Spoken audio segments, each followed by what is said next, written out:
Let's talk about something that's maybe a little different than what we normally talk about, but maybe of something of interest to you. Self-directed IRAs.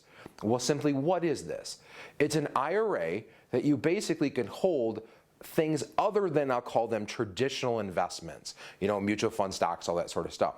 It's maybe holding property, maybe it's holding rental property, a vacation home, other assets. Maybe there's gold in there, collectables, artwork, raw land, stuff like that. It's stuff that traditionally isn't held in that, but a self-directed IRA allows that to be held in there. So one thing that is really important if you're getting into stuff like this is these transactions have to be kept an arm length away. What does that mean?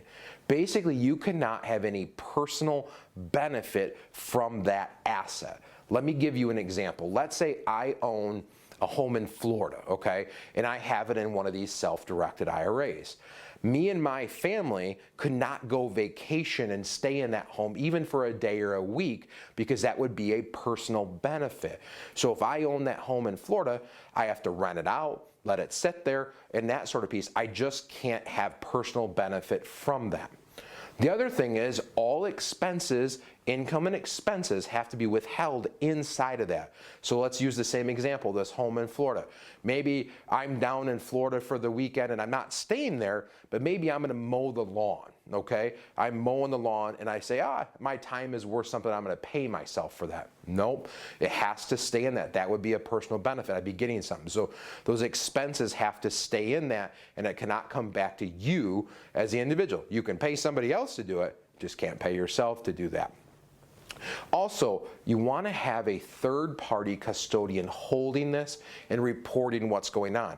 As you can imagine, these things are pretty complex, right? Just this little bit we've talked about it here can be pretty overwhelming. There's very specialized custodians that hold these and report what's going on in these situations because one mistake can really kind of blow up the whole thing and cause a big problem. So you alone have to make sure you're not getting the benefit from it, but they have to be reporting everything that's going on. So whether that's property, possessions, stuff like that, it's still considered in that self-directed IRA wrapper and has to stay in that. There's certain very specific ways that then it has to come out down the road, and that's for another topic, but maybe something of interest to you and something if you want to know more about, give us a call at the number on the screen. Check us out at send-wealth.com for additional information and see how this may help you plan to retire well.